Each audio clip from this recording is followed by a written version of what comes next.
Zola Mensa kept her smile intact even while her phone screen stayed stubbornly silent, like it enjoyed the humiliation. The restaurant was too bright, too polished, too full of couples who looked certain they belonged somewhere, and the empty chair across from her felt like an accusation with a neatly folded napkin. She checked the time again, then checked the message thread again, and the last text still sat there like a dare. I'm almost there was now 40 minutes ago, and the waiter's polite patience had begun to turn into watchful pity. Zola's stomach tightened, not from hunger, but from the slow realization that she had been set up to be a lesson for someone else's ego.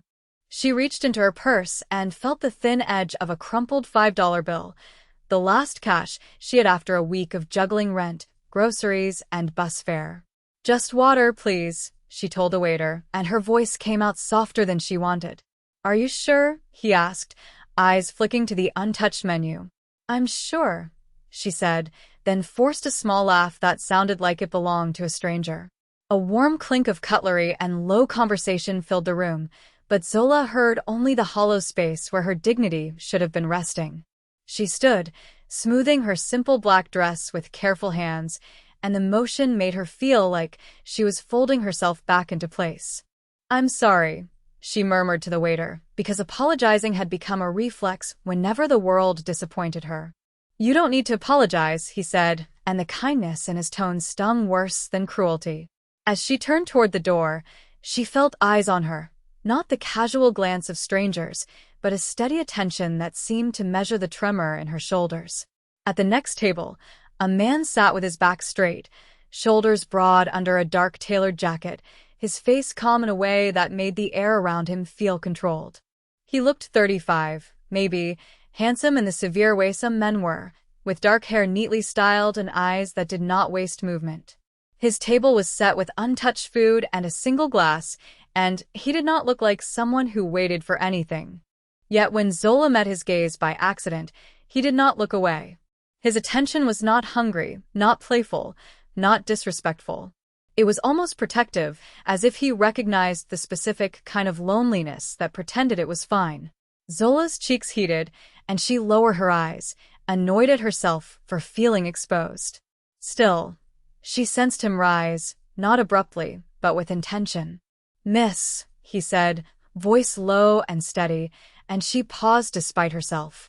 "You dropped something?" Zola looked down, confused, because she had dropped nothing. When she looked back up, he was already holding the door open, his expression unreadable, and she felt the strange pressure of being seen by someone who did not treat her like a joke. Outside, the night air hit Zola's skin like cold water, and she realized only then how hot the restaurant had been, how much she had been sweating under the quiet strain of pretending everything was normal. She started walking, head down, as if speed could erase what had happened, as if distance could make it stop being real. Behind her, footsteps matched her pace without rushing her, and that alone made her pulse quicken. In her experience, men who followed did not usually bring peace with them. "Stop," she said, turning sharply, her voice firmer than she felt.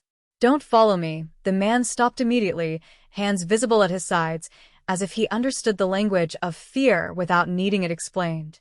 Under the streetlight, his face looked even more composed, his jaw set, his eyes dark and direct. "I'm not here to scare you," he said.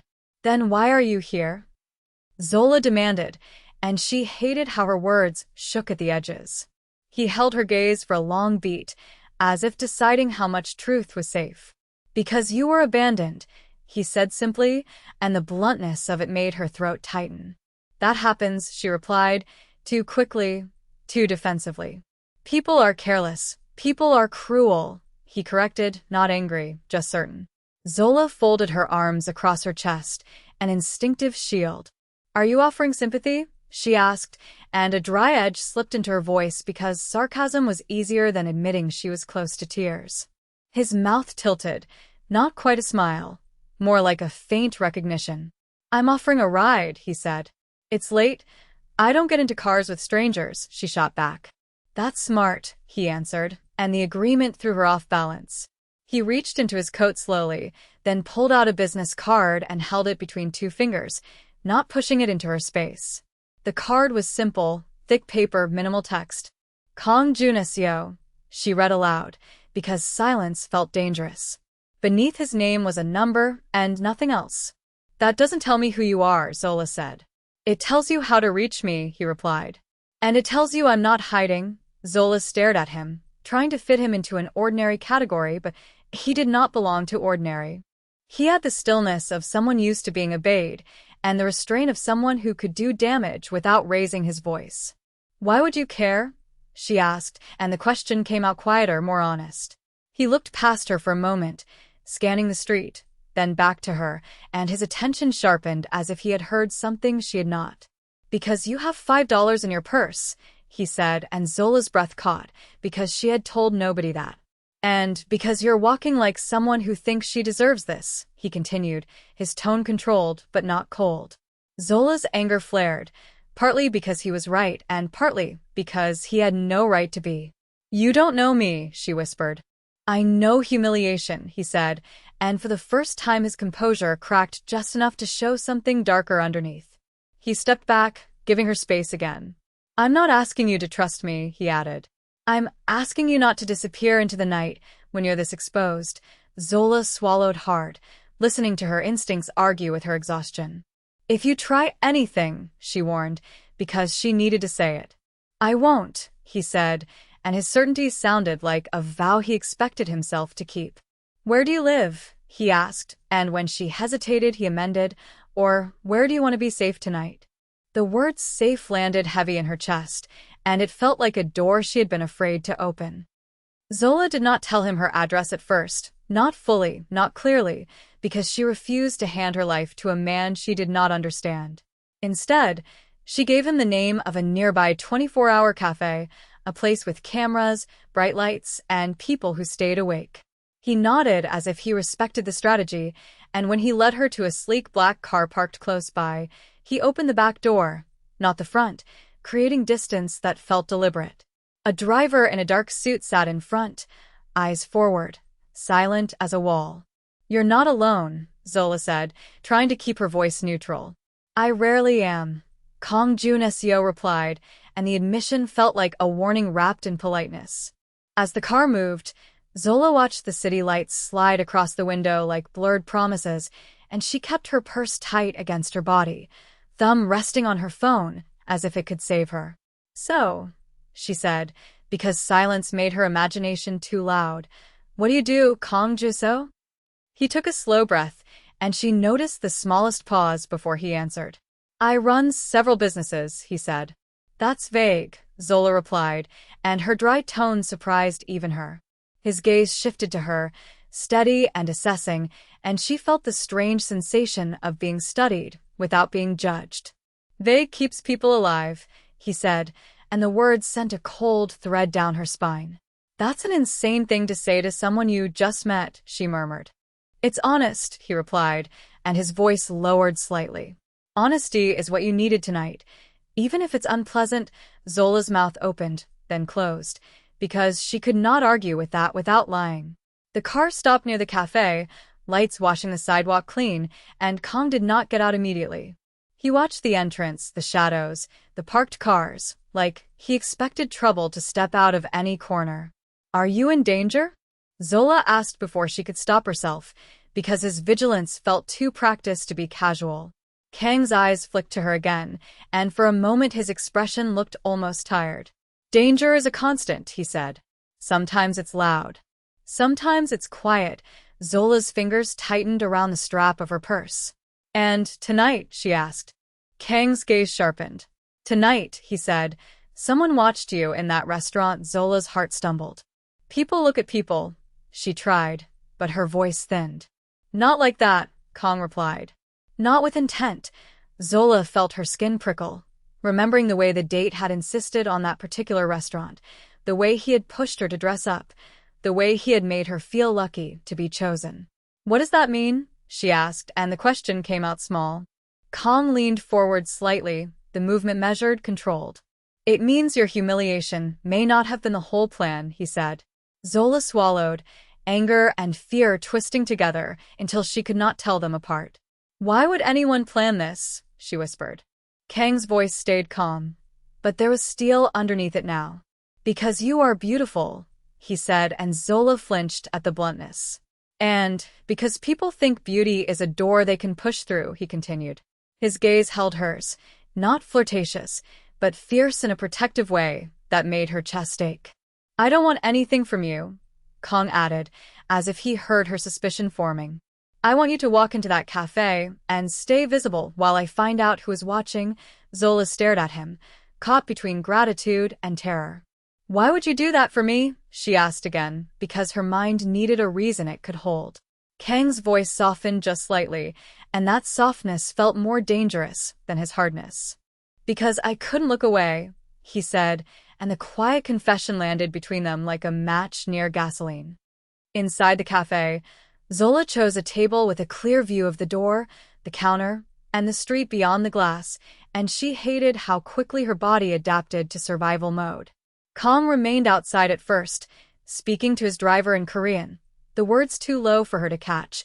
His posture relaxed while his eyes stayed sharp. When he finally entered, the temperature of the room seemed to shift, not because he demanded attention, but because he carried it like gravity. He sat across from her without crowding her, leaving the space between them intact, and a waitress approached with nervous politeness. "Tea," Kong said, then glanced at Zola. "What do you want?" "Coffee," Zola answered, then added, "Black," because she needed the bitterness to feel awake. The waitress hurried off, and Zola tried not to stare at the faint line near Kang's knuckles, a healed mark that suggested violence had once been close enough to touch him. "You said someone watched me," Zola began, keeping her voice low. "How do you know?" Kang's gaze moved slowly across the room, then to the reflection in the window. "Because I know what hunting looks like," he replied. Zola's stomach clenched. "Hunting," she repeated, disbelief cracking into fear. Kang's eyes returned to her face, and his expression was controlled, but not indifferent. "Listen to me," he said. "Tell me about the man you were meeting." Zola's pride tried to resist, but the word pride felt stupid when her safety might be on the table. "His name is Darren," she said, and the name tasted sour. "We met through a friend of a friend." He seemed normal. Kang's jaw tightened slightly, and she caught it, the micro-expression of restraint. "Normal as a costume," he said. Zola let out a small, humorless laugh. "You would know," she murmured, and she expected him to bristle, but he did not. "Yes," he said quietly. "I would." The drinks arrived, and Zola wrapped her hands around her cup, letting the heat steady her. "So what now?" she asked. "Now," Kong said. "You tell me what you noticed tonight." Zola blinked. "I noticed I felt stupid," she admitted. "I noticed the waiter looked sorry for me. I noticed every couple in that room looked like they were judging me." Kang's gaze sharpened, but his voice stayed gentle. "Not feelings," he corrected. "Details." Zola inhaled, forcing her mind to rewind like film. "He insisted on this place," she said slowly. "He kept asking if I came alone.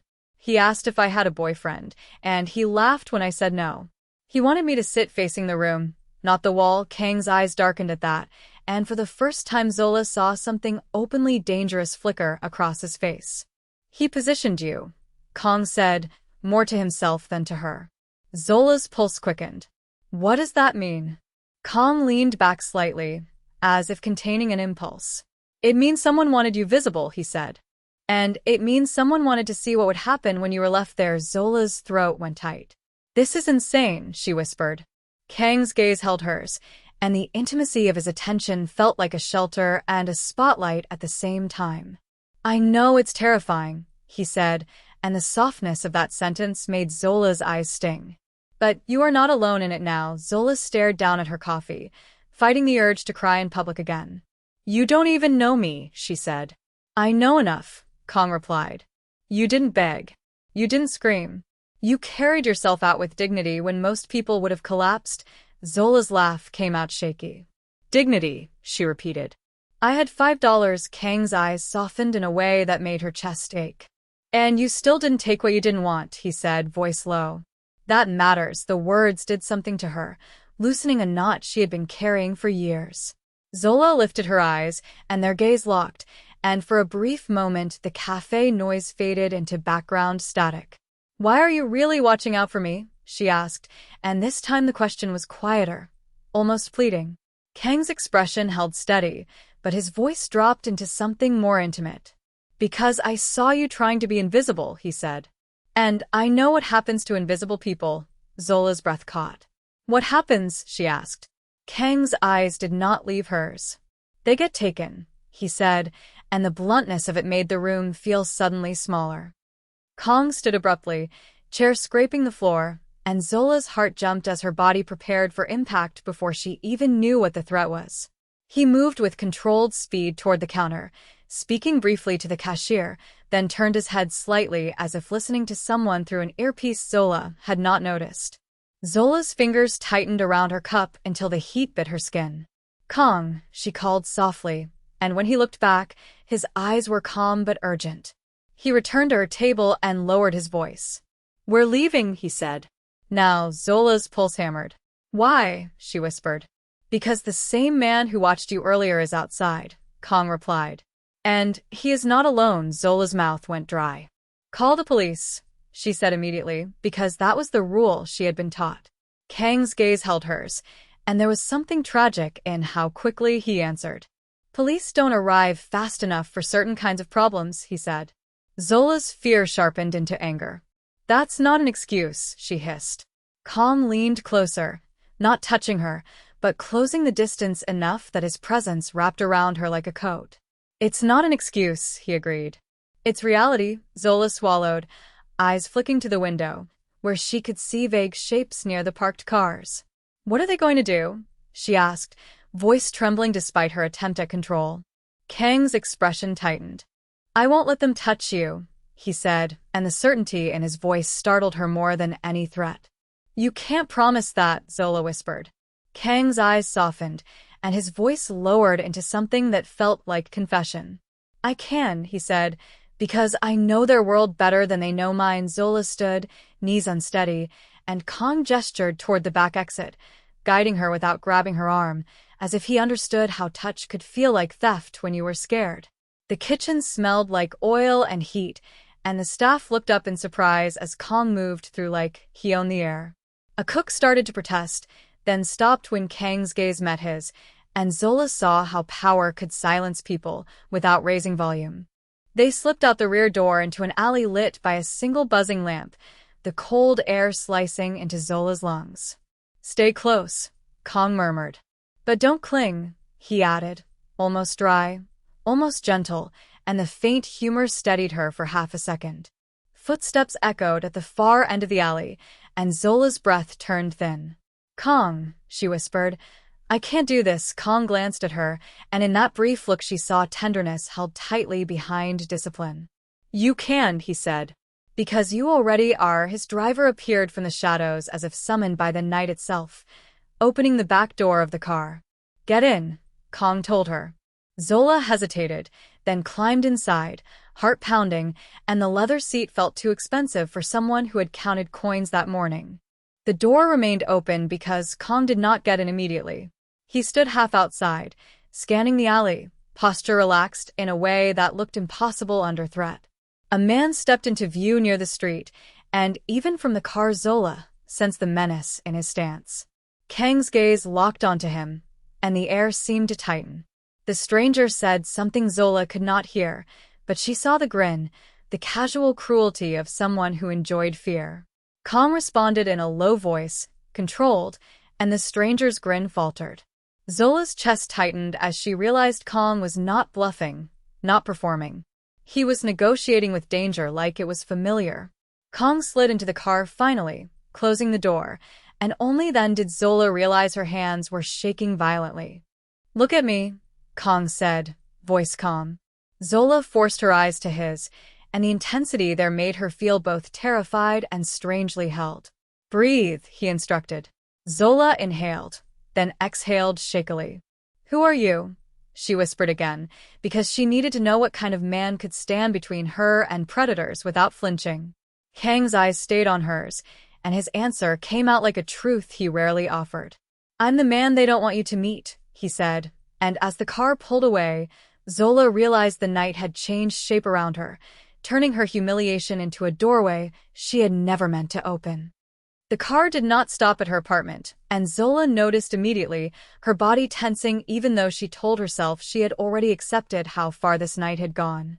Kong sensed the shift without her saying a word, his gaze flicking to her reflection in the window. "Not your place," he said quietly. "It's compromised now," Zola swallowed, exhaustion and fear tangling until resistance felt pointless. "Then where?" she asked. Kong hesitated just long enough for honesty to register. "Mine," he said. "It's secure." The city thinned as they drove, buildings giving way to quieter streets and guarded gates, and when the car finally passed through a private entrance monitored by cameras, Zola felt the weight of crossing another threshold. Inside, the space was unexpectedly calm, warm lighting instead of harsh luxury, clean lines softened by wood and fabric. It felt lived in, not staged, and that unsettled her more than extravagance would have. Kong gestured for her to sit, then poured water himself, placing the glass within reach, without touching her. "You're safe here," he said. Zola laughed softly, a sound edged with disbelief. "You keep saying that," she replied. "I keep meaning it," he answered. Silence settled, thick but not empty, and Zola became acutely aware of how close he was, of the quiet way his attention stayed on her even when he looked away. "Why does this feel like a line I can't uncross?" she asked, more to the room than to him. Kong turned fully toward her then, his voice low. "Because it is," he said. "Once you step into my world, it doesn't pretend to be harmless." Zola met his gaze, heart pounding. "And yet you brought me here," she said. Kang's expression softened, and something vulnerable surfaced beneath the control. "Because leaving you alone tonight would have been worse," he replied. The truth of it settled between them, heavy and intimate. Zola exhaled slowly, her shoulders finally sagging. "I don't know how to exist in a world like yours," she admitted. Kong moved closer, careful, as if each step was a question. "You don't have to know tonight," he said. "Just rest." His hand hovered near her arm, not touching, waiting. Zola surprised herself by closing the distance instead, her fingers brushing his sleeve. The contact was light, tentative, but it sent a current through both of them. Kong inhaled sharply, his restraint visible. "Zola," he murmured, her name sounding different in his voice, grounded and careful. "If I touch you," he continued, "it won't be casual." Zola's pulse raced, fear mixing with something warmer, something she had not expected to feel so soon. "I don't want casual," she said softly, and the honesty of it left her exposed. Kang's hand finally settled at her waist, firm but gentle, anchoring rather than claiming. Zola felt the steadiness of him seep into her, calming and dangerous all at once. He leaned in slowly, giving her every chance to pull away, his forehead resting briefly against hers. "Tell me to stop," he whispered. Zola closed her eyes, breath trembling. "Don't," she replied. The kiss was restrained at first, careful, as if both of them were afraid of what it might unlock. Kang's lips were warm, unhurried, and when Zola responded, the tension between them eased just enough to deepen the contact. Her hand rose to his chest without conscious thought, feeling the controlled strength beneath the fabric, and Kong exhaled against her mouth, a sound that felt like permission. The kiss grew surer, not rushed, not desperate, but weighted with everything they had not said. When they finally parted, both of them breathed a little harder, foreheads still touching. Kong rested his thumb lightly along her jaw, reverent rather than possessive. "This complicates things," he said quietly. Zola let out a shaky laugh. "Everything tonight is complicated," she replied. Kang's gaze softened further, something protective and tender replacing the edge. "You should sleep," he said. "I'll stay close," Zola nodded, exhaustion crashing over her now that adrenaline had somewhere to land. Kong led her to a guest room that felt anything but temporary, then paused at the door. "I'll be right outside," he said. Zola hesitated, then reached for his hand. "Stay," she whispered, not demanding, just asking. Kong searched her face, weighing responsibility against desire, then nodded once. "I'll stay," he agreed. Morning light filtered in softly, and Zola woke with the unfamiliar sensation of peace, Kong seated nearby, jacket gone, sleeves rolled up as if he had been there all night. He looked up when she stirred, relief flickering across his face before control returned. "Did you sleep?" he asked. Zola nodded, then smiled faintly. "Better than I expected," she said. Kong stood, offering his hand to help her up, and this time she took it without hesitation. The day unfolded quietly, conversations low and honest, Kong explaining just enough of his world to make its dangers clear without glorifying them. Zola listened, asking questions that surprised him with their insight. "You don't belong in the shadows," he told her at one point. Zola met his gaze steadily. "Neither do you," she replied. That night, danger pressed close again, threats surfacing like reminders of the cost of proximity, but Kong handled them with decisive calm, never letting Zola feel like collateral. In the aftermath, the tension broke into something raw and undeniable. Kong pulled her close, his restraint finally loosening as fear gave way to need. Their kiss this time was deeper, hunger edged with reassurance, hands finding familiar places, as if they had always known each other. Zola pressed her forehead to his, breath unsteady. "Promise me something," she said. Kang's eyes held hers. "Anything," he replied. "Don't disappear into the darkness," she said. Kong nodded slowly, sincerity grounding his voice. "Then stay," he answered. Zola smiled through the ache in her chest. "I already am," she said. The final kiss was unhurried, full of quiet certainty, the kind that did not erase danger but chose love anyway, and in that moment, surrounded by earned calm rather than borrowed safety, both of them understood that what had begun as humiliation had ended in choice, and that choice felt like peace.